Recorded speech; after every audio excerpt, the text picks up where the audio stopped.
وثبت أقدامكم. Assalamualaikum warahmatullahi wabarakatuh.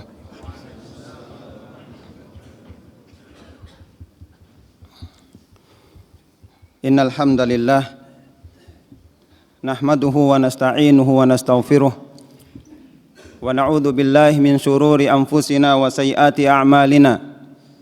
May yahdihillahu fala mudhillalah wa may yudlil fala hadiyalah.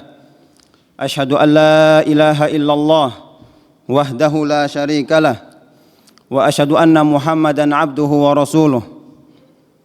Qala Allah ta'ala ya ayyuhalladzina amanu taqullaha haqqa tuqatih wa la tamutunna illa wa antum muslimun. Ya ayyuhan nasu taqu rabbakumul ladzi khalaqakum min nafsin wahidah wa khalaqa minha zawjaha wa batha minhuma rijalan katsiran wa nisaa'a wattaqullaha alladzi tasaaluna bihi wal arham innallaha kana 'alaikum raqiba.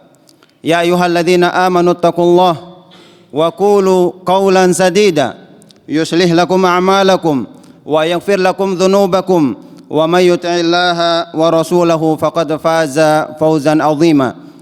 Amma ba'du fa inna asdaqal hadithi kitabullah wa khairul huda huda Muhammadin sallallahu alaihi wasallam wa syarrul umuri muhdatsatuha wa kullu muhdatsatin bid'ah wa kullu bid'atin dhalalah wa kullu dhalalatin finnar. Ma'asyiral muslimin, hadirin sidang Jumat rahimani wa rahimakumullah. Alhamdulillah, pada kesempatan hari ini kita masih diberikan kenikmatan oleh Allah. Berkat nikmat dari Allah, kita bisa berkumpul di dalam masjid yang mulia ini. Berkat nikmat dari Allah, kita masih diberikan kemudahan oleh Allah untuk melaksanakan segala macam ibadah yang Allah wajibkan kepada kita, terutama melaksanakan salat Jumat berjamaah. Salawat dan salam kepada Nabi kita Muhammad sallallahu alaihi wasallam, penutup para nabi. Tidak ada nabi setelah beliau, penutup risalah, dan tidak ada risalah setelah risalah Nabi sallallahu alaihi wasallam. Hadirin sidang Jumat rahimani wa rahimakumullah. Diriwayatkan dari Abdullah bin Mas'udin radhiyallahu anhu, beliau berkata, Nabi sallallahu alaihi wasallam bersabda, la yadkhulul jannata man kana fi qalbihi mithqala dzarratin min kibrin. Qala rajulun ya Rasulullah, inna rajula yuhibbu an yakuna thawbuhu hasanan wa na'luhu hasanah. Qala inna Allaha jamilun yuhibbul jamal. Al-kibru batarul haq wa ghamtun nas. Hadis ini diriwayatkan oleh Imam Muslim dari Abdullah bin Mas'udin radhiyallahu anhu, beliau mengatakan Nabi sallallahu alaihi wasallam bersabda, la yadkhulul jannata man kana fi qalbihi mithqala dzarratin min kibrin. Tidak akan masuk surga seseorang yang di dalam hatinya ada seperti sebesar dzarrah, ada di dalam hatinya sebesar dzarrah dari kesombongan, min kibrin. Kemudian seseorang berkata kepada Nabi, ya Rasulullah, bagaimana dengan seseorang yang suka atau memakai pakaian yang indah, yang bagus, pakaian yang mahal, dia selalu menampakkan pakaian-pakaiannya yang bagus, kemudian dia memakai sandal yang bagus, sandal yang mahal. Kemudian Nabi SAW mengatakan, innallaha jamilun yuhibbul jamal. Sesungguhnya Allah itu maha indah dan menyukai keindahan. Artinya kesombongan di sini bukanlah seperti yang digambarkan oleh seorang sahabat tersebut. Kemudian Nabi SAW mengatakan, al-kibru, yang dikatakan sombong, batarul haq wa ghamtun nas, yaitu mereka yang menolak kebenaran, tatkala sudah jelas kebenaran sampai kepadanya, bahwasanya ini adalah kebenaran datangnya dari Allah dan Rasulnya, kemudian dia menolak kebenaran itu, ini adalah bukti kesombongannya. Wa ghamtun nas, dan kesombongan yang kedua adalah merendahkan orang lain. Inilah kesombongan yang digambarkan, yang dikatakan oleh Nabi SAW, yang mana Nabi SAW mengatakan kalau seandainya di dalam hati seseorang ada sebesar dzarrah dari kesombongan, maka niscaya dia tidak masuk surga. Waliyadzubillah. Kemudian para ulama menafsirkan dzarrah di dalam hadis ini, mithqala dzarratin. Para ulama mengatakan dzarrah itu, sebagian mengatakan seperti semut kecil. Ada yang mengatakan bahwasanya dzarrah itu seperti butiran pasir yang sangat kecil. Kalau seandainya kita tepukkan tangan di tanah, kemudian kita hamburkan tanah yang ada, butiran-butiran kecil yang ada di tangan kita, itulah dzarrah.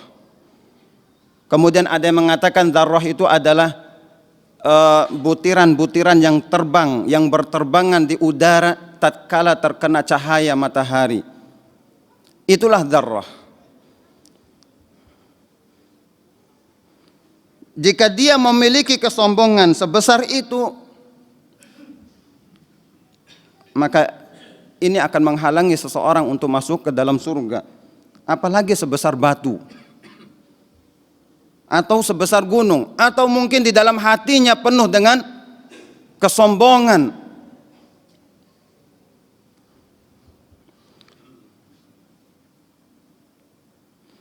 Dari Iyad bin Himar radhiyallahu anhu, beliau mengatakan Nabi SAW bersabda, innallaha auha ilayya an tawadhu. Sesungguhnya Allah Subhanahu wa taala mewahyukan kepadaku, kepada Nabi SAW, antawadhu, agar kalian itu tawadhu, rendah hati. Hatta la yabghi ahadun ala ahadin, agar seseorang itu tidak menzalimi salah satu dengan yang lainnya. Wala yafkhar ahadun ala ahadin, agar seseorang itu tidak sombong kepada yang lainnya.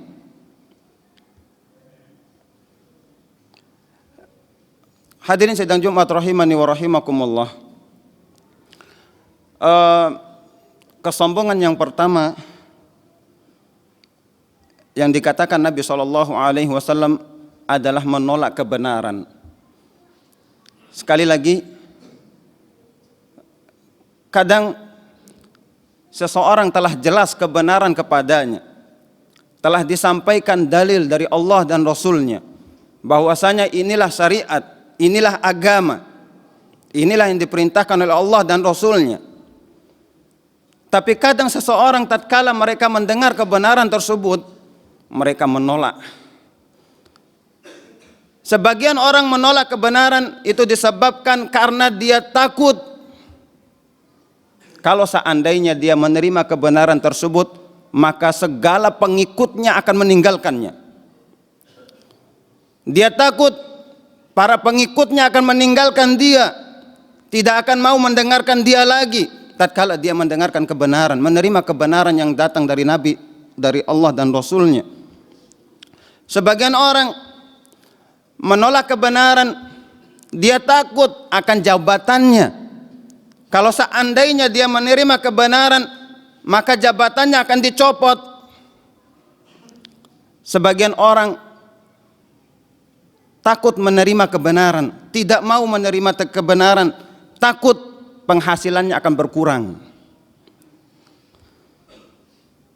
Sebagian orang tidak mau menerima kebenaran karena dia takut orang-orang akan mengucilkannya, akan menjauhi darinya. Ingat, tatkala kita telah mengetahui bahwasanya itu adalah kebenaran dan datangnya dari Allah dan Rasulnya, maka terimalah dia. Jangan sampai kita menolak kebenaran tersebut disebabkan karena perkara-perkara dunia. Jangan takut akan jabatan kita. Jangan takut kita kehilangan pekerjaan. Jangan takut penghasilan kita akan kurang. Jangan takut orang-orang akan meninggalkan kita, akan mengucilkan kita selama kita mengambil dan menerima kebenaran tersebut. Kemudian hadirin sidang Jumat rahimani wa rahimakumullah. Yang kedua, di antara bentuk kesombongan seseorang adalah merendahkan orang lain. Jangan sampai kita menganggap ataupun merendahkan saudara-saudara kita. Al-muslim akhul muslim. Seorang muslim itu saudara bagi muslim yang lainnya. Sebagian orang menganggap rendah saudaranya tatkala mereka terjerumus di dalam dosa dan maksiat. Kewajiban kita tatkala saudara kita terjerumus di dalam kemaksiatan atau mereka jauh dari kebenaran, maka kewajiban kita sebagai saudara semuslim adalah menasehatinya, mengingatkan dia, mengarahkan dia, menunjukkan dia jalan kebenaran agar mereka kembali. Karena agama ini adalah nasihat. Ad-dinun nasihah. Agama ini adalah nasihat. Untuk siapa? Untuk manusia semuanya.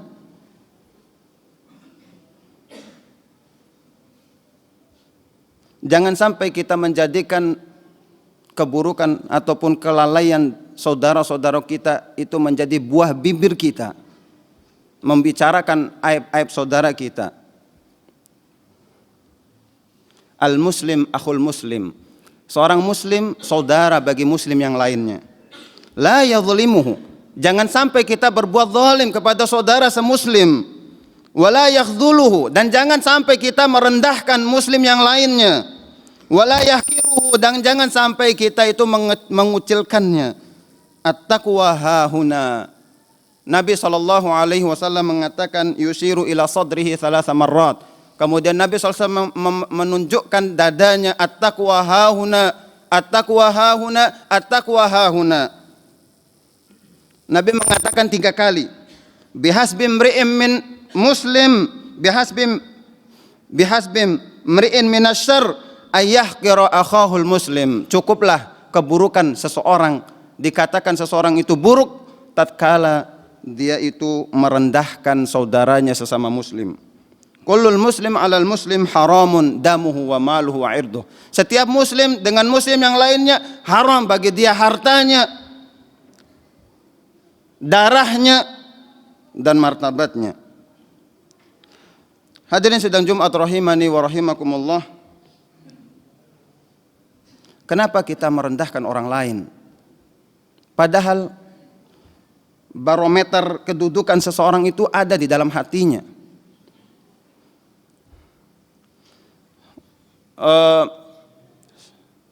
Nabi tatkala seorang sahabat bersama seorang sahabat,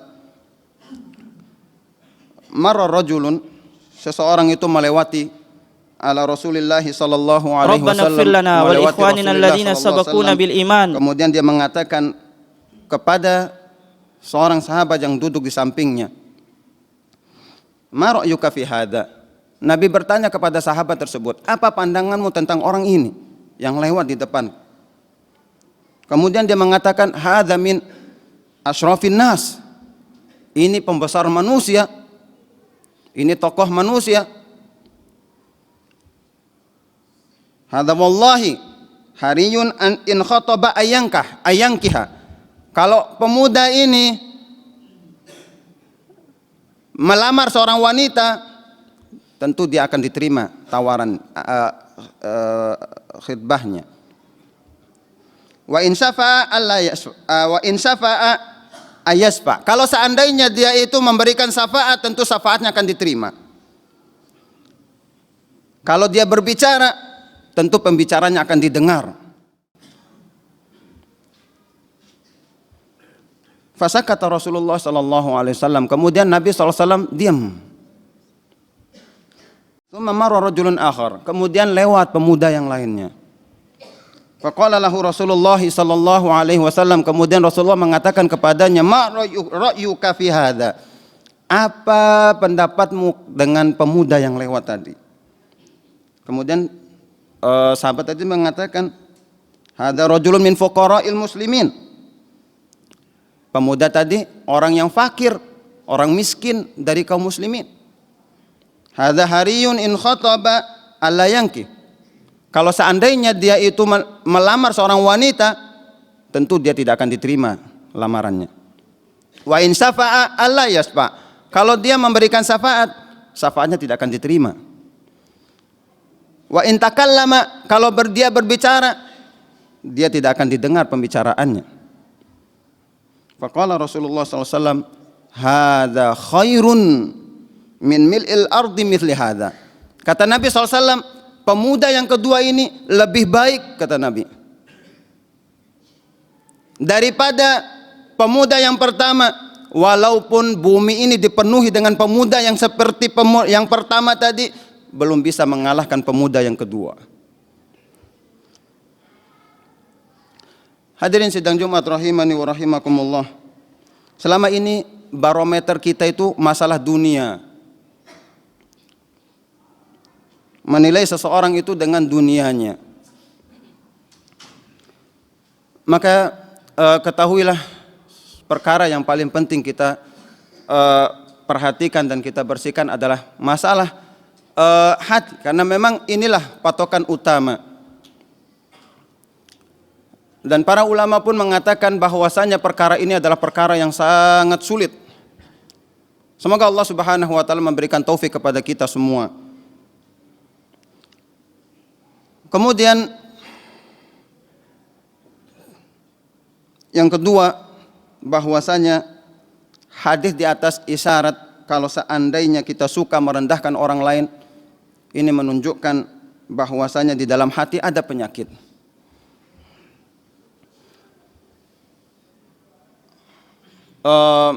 Allah Subhanahu wa taala berfirman, wailun likulli humazatil lumazah. Celakalah bagi setiap orang yang suka mengumpat dan mencela. Kemudian Allah mengatakan allati tattali'u 'alal af'idah, yang membakar sampai ke hati. Artinya apa? Bahwasanya hati ini merupakan perkara yang sangat penting. Seseorang yang suka mengumpat, mencela, menghina, mengejek, merendahkan, ini adalah perkara dan penyakit dari penyakit hati. Hadirin sidang Jumat rahimani wa rahimakumullah. Semoga Allah Subhanahu wa taala memberikan taufik kepada kita semua agar kita dapat selalu mendapatkan bimbingan dan taufiknya dari Allah, dan kita bisa membersihkan hati, karena memang perkara ini merupakan perkara yang sangat berat.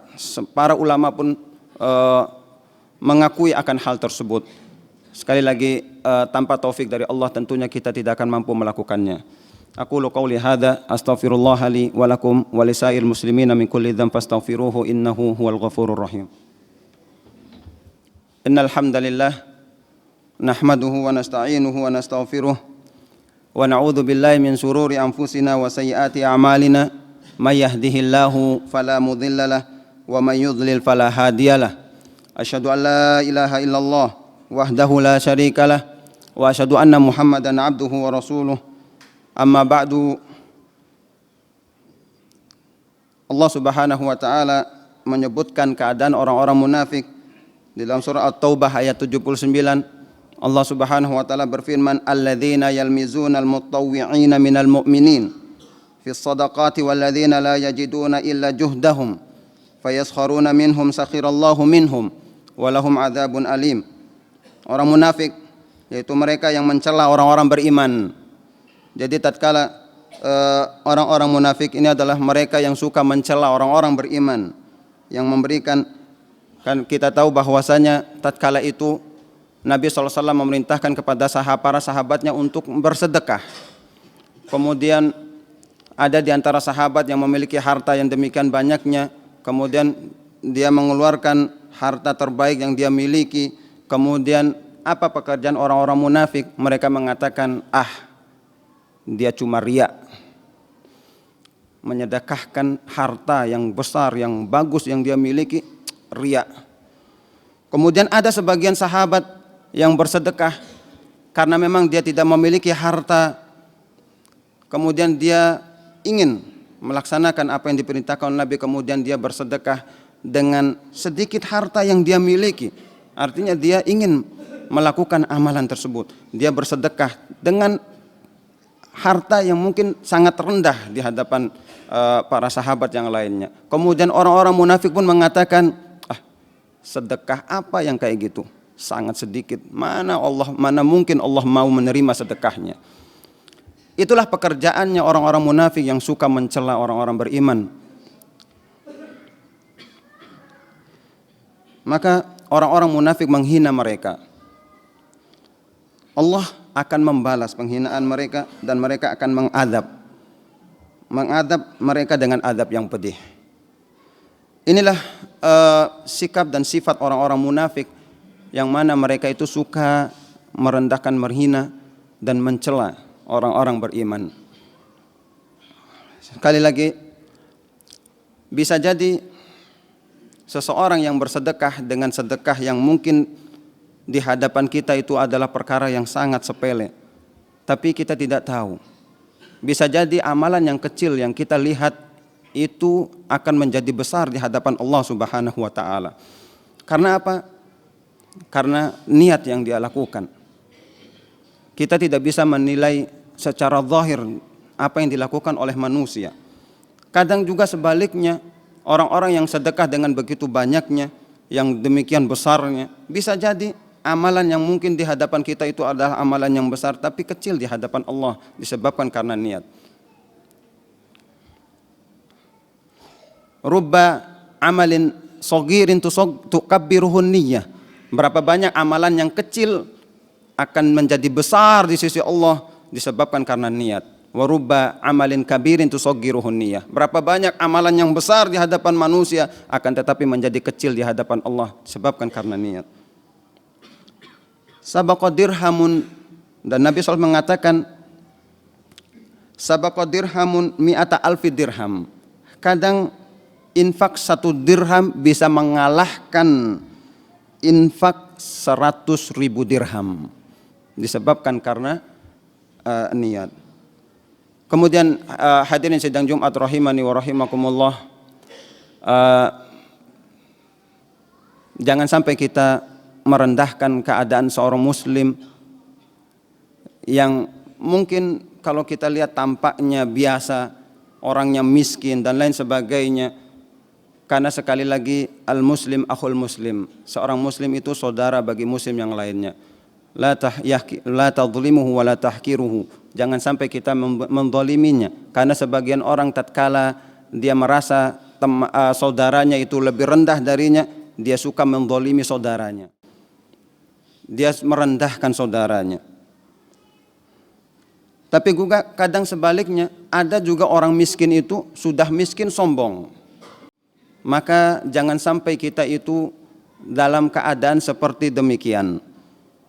Karena Nabi SAW telah mengatakan, Thalathun la yukallimuhumullahu yawmal qiyamati wa la yuzakkihim wa la yanzuru ilaihim wa lahum adzabun alim. Ada 3 golongan manusia yang tidak akan diajak bicara oleh Allah, dan juga tidak akan disucikan, dibersihkan oleh Allah, dan mereka tidak akan dilihat oleh Allah, dan mereka akan mendapatkan azab yang pedih. Di antara ketiga golongan tersebut yaitu ailun mustakbir, orang miskin yang sombong, sudah miskin sombong. Terakhir hadirin sidang Jumat rahimani wa rahimakumullah, ada perkataan yang sangat bagus, yaitu rahimahullahu Bakar ibn Abdullah, nasihat yang sangat bagus dari beliau. Beliau mengatakan, idza ra'aita man huwa akbaru minni sinnan, kalau seandainya engkau melihat orang yang lebih besar darimu umurnya, maka katakan sabaqani bil Islam, dia telah mendahuluiku di dalam amalan-amalannya. Kenapa? Karena dia lebih tua dariku. Tentunya amal ibadahnya dia lebih banyak. maka dia lebih utama dariku karena amalan-amalan ibadah yang dia lakukan. Kemudian dan juga kalau seandainya engkau melihat orang yang lebih kecil darimu umurnya, maka katakan sabaqathu bidzunub, sabaqtuhu bidzunub, aku telah mendahului dia. Aku telah mendahulunya dia dengan dosa dan maksiat. Aku banyak dosa, saya banyak dosa dan maksiat. Tentunya dia lebih mulia dan lebih utama dariku. Karena aku banyak dosa dan maksiat. Idza ra'aita ikhwani yukarrimunani, kalau seandainya engkau melihat saudaramu memujimu, menyanjungmu, maka katakanlah nikmatun tafaddalu biha alayya. Ini adalah nikmat yang Allah berikan kepadaku. Ini adalah keutamaan yang dari Allah yang Allah berikan kepadaku. Wa idza ra'aitahum yuqassiruna fi haqqi, kalau seandainya mereka merendahkanmu ataupun menghinamu, katakanlah ini disebabkan dosa yang aku lakukan. Sekali lagi hadirin sidang Jumat rahimani wa rahimakumullah, semoga Allah Subhanahu wa taala memberikan taufik kepada kita semua. Semoga Allah Subhanahu wa taala menjauhkan kita dari segala macam penyakit, terutama penyakit hati, karena memang perkara ini sangat sulit sebagaimana para ulama pun telah mengatakan demikian. Tanpa taufik dari Allah tentunya kita tidak akan mampu bisa melakukannya. Innallaha wa malaikatahu yusholluna 'alan nabi ya ayyuhalladzina amanu shallu 'alaihi wa sallimu taslima. Allahumma shalli 'ala Muhammad wa 'ala ali Muhammad kama shallaita 'ala Ibrahim wa 'ala ali Ibrahim innaka Hamidum Majid. Wa barik 'ala Muhammad wa 'ala ali Muhammad kama barakta 'ala Ibrahim wa 'ala ali Ibrahim innaka Hamidum Majid. Allahumma ighfir lil muslimina wal muslimat wal mu'minina wal mu'minat al ahya'i minhum wal amwat. Allahumma ya muqallibal qulub tsabbit qulubana ala dinik wa ya musarrifal qulub sarrif qulubana ala ta'atik. Allahumma inna nas'alukal huda wat tuqa wal afafa wal ghina. Allahumma inna nas'alukal huda wat tuqa wal afafa wal ghina. Allahumma la tuzigh qulubana ba'da idh hadaitana. Allahumma inna dhalamna anfusana wa illam taghfir lana wa tarhamna lanakunanna minal khasirin. Allahumma aslih ahwalal muslimina fi kulli makan. Allahumma aslih wulata umuril muslimina wa wulata umurina. Allahumma rabbana atina fid dunya hasanah wa fil akhirati hasanah wa qina adzabannar. Wa akhiru da'wana alhamdulillahi rabbil alamin.